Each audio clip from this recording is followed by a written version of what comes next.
हलिया के मुझो जी तो ले जानी तू हलिया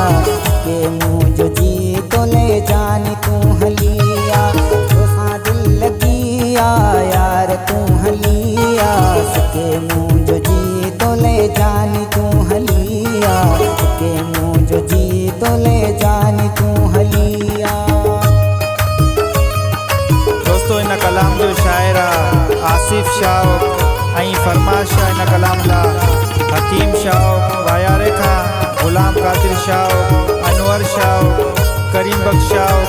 हकीम मुंदरो उथल खां।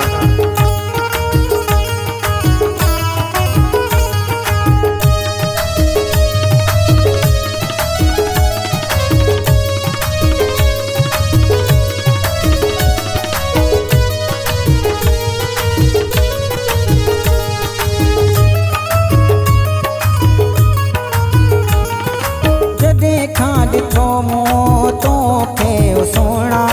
जॾहिं खां ॾिठो मूं तोखे सोना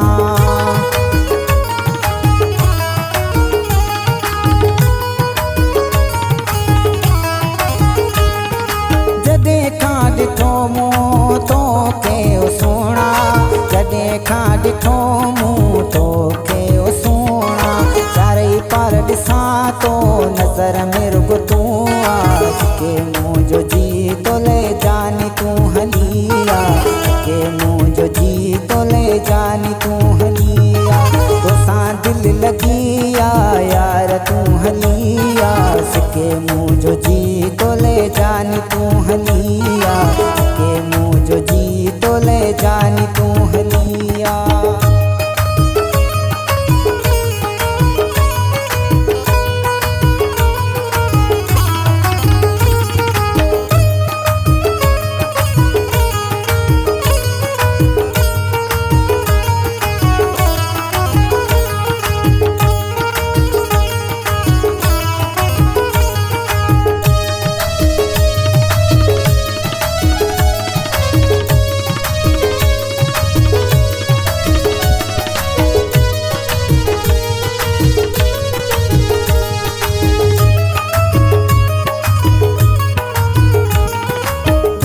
तो सरहण जी उम्मीद आए दिल में गॾे तो सरहण जी उम्मीद आए दिल में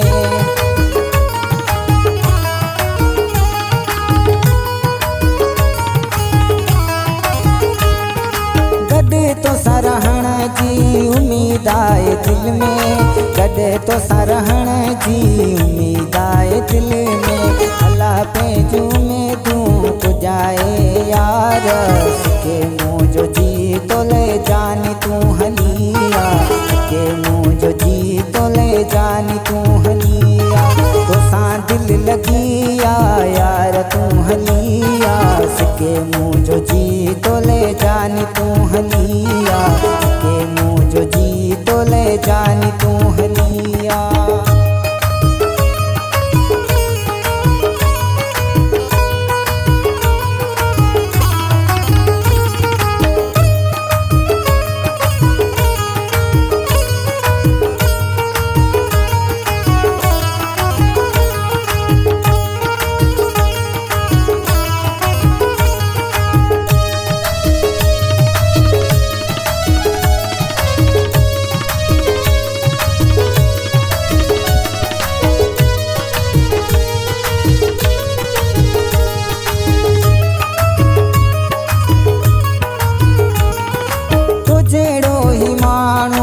आसिफ के खपियो ते तो जहिड़ो ई माण्हू आसिफ के खपियो ते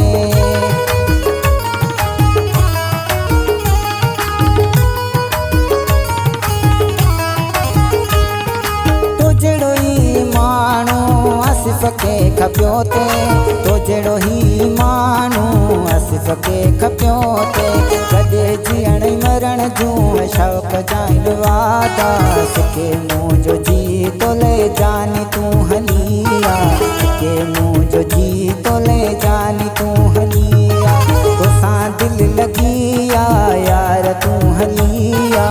के मुझो जी तो ले जानी तू हलिया के मुझो जानी तू है